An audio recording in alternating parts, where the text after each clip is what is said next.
Hai wow semuanya, gimana kabar kalian? Sehat? Hari ini aku akan membawakan segmen baru yaitu KHI, Kisah Horor Indonesia. Yang akan aku ceritakan pada malam ini adalah Goa Belanda dan juga Goa Jepang. Goa Belanda dan Goa Jepang sendiri memang berada pada di lokasi sama yaitu Bandung, Jawa Barat, tepatnya di Taman Hutan Raya IRH Juanda atau Tahura Juanda. Serta lokasinya berada pada Jalan IRH Juanda nomor 99, Dago Pakar, Ciberial, Kecamatan Cimenyan, Kota Bandung.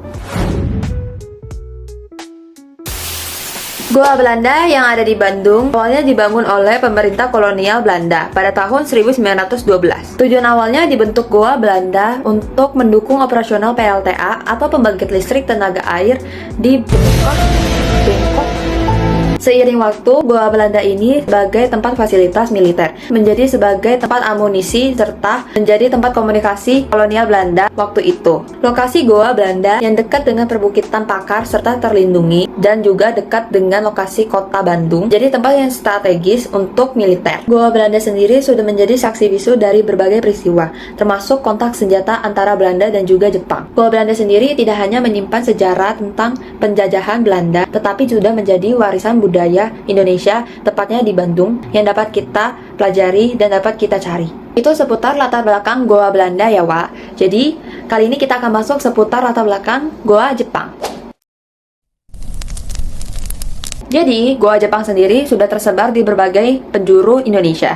Tetapi, yang kali ini akan aku bahas adalah Goa Jepang di Bandung, Jawa Barat. Goa Jepang sendiri dibangun oleh tentara Jepang pada masa kedudukan Jepang di Indonesia pada tahun 1942 dan 1943. Jadi, Goa Jepang sendiri tempat fungsi awalnya adalah sebagai tempat penyimpanan amunisi, senjata, dan juga sebagai tempat komunikasi antara tentara Jepang dengan menggunakan radio.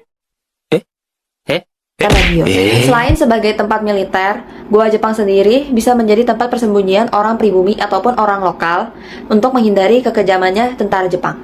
Pembangunan Goa Jepang sendiri melibatkan orang pribumi maupun orang lokal yang kondisinya cukup memprihatinkan. Setelah Indonesia merdeka, Goa Jepang diresmikan pada tahun 1985 menjadi tempat wisatawan. Jadi ya Wak, dibangunnya tadi tahun berapa? 1942, 1943. Jadi setelah 40 tahun lamanya menjadi tempat wisatawan. Jadi ya Wak, itu adalah latar belakang dari Goa Belanda dan juga Goa Jepang. Kita akan masuk ke kisah horor dari Goa Belanda dan juga Goa Jepang.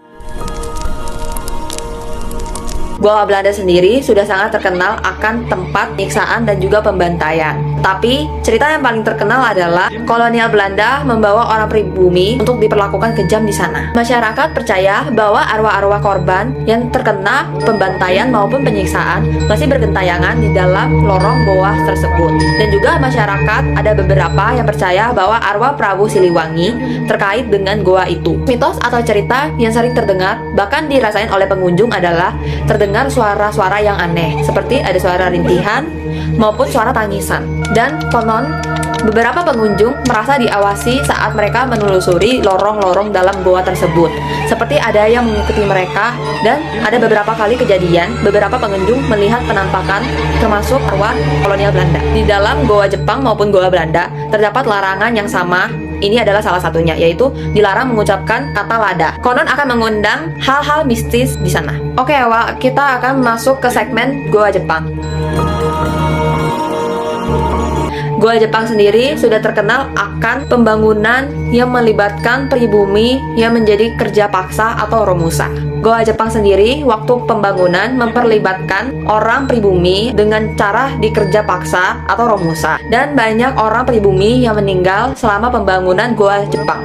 Akibat hal itu membuat arwah gentayangan dan penasaran, serta membuat Goa Jepang tersebut menjadi lebih mistis. Goa Jepang sendiri juga sama mengalami seperti Goa Belanda, yaitu banyak para pengunjung yang mendengarkan suara-suara aneh seperti suara rintihan, tangisan, maupun cekikikan. Dan Goa Jepang sendiri juga mempunyai larangan atau pantangan yang sama, yaitu dilarang menyebutkan kata lada. Konon katanya akan diperlihatkan penampakan orang pribumi atau kolonial Jepang. Larangan ini berkaitan dengan nama seseorang, yaitu Eyang Lada Wisesa. Konon katanya tidak sopan jika menyebut namanya, maka larangan ini tercipta. Hal yang berbeda terjadi di Goa Jepang, yaitu ada sempat beberapa kali pengunjung kesurupan karena Dikarenakan beberapa pengunjung ada yang coba uji nyali saat malam hari ke sana dan juga ada yang melanggar pantangan. Jadi ya Wak, dari kedua goa ini sangat terkenal untuk akan uji nyalinya, dari goa Belanda maupun goa Jepang. Dari kesimpulan cerita ini adalah kita dapat menghargai walaupun di berbagai tempat, walaupun tidak ada mengandung hal mistis. Jadi ya Wak, tak terasa sudah di penghujung video. Terima kasih atas wawa-wawa yang menonton dan juga mengklik video ini. Maaf jika ada salah kata dalam video ini, baik disengaja maupun tidak disengaja. Dan wawa-wawa yang ingin membagikan ceritanya di salah satu daerah atau tempat wisatawan di Indonesia yang angker, boleh saja komen di bawah maupun lewat email untuk mengirim cerita horornya. Terima kasih sudah menonton video ini. Jangan lupa subscribe, like, dan komen. Jangan lupa share juga.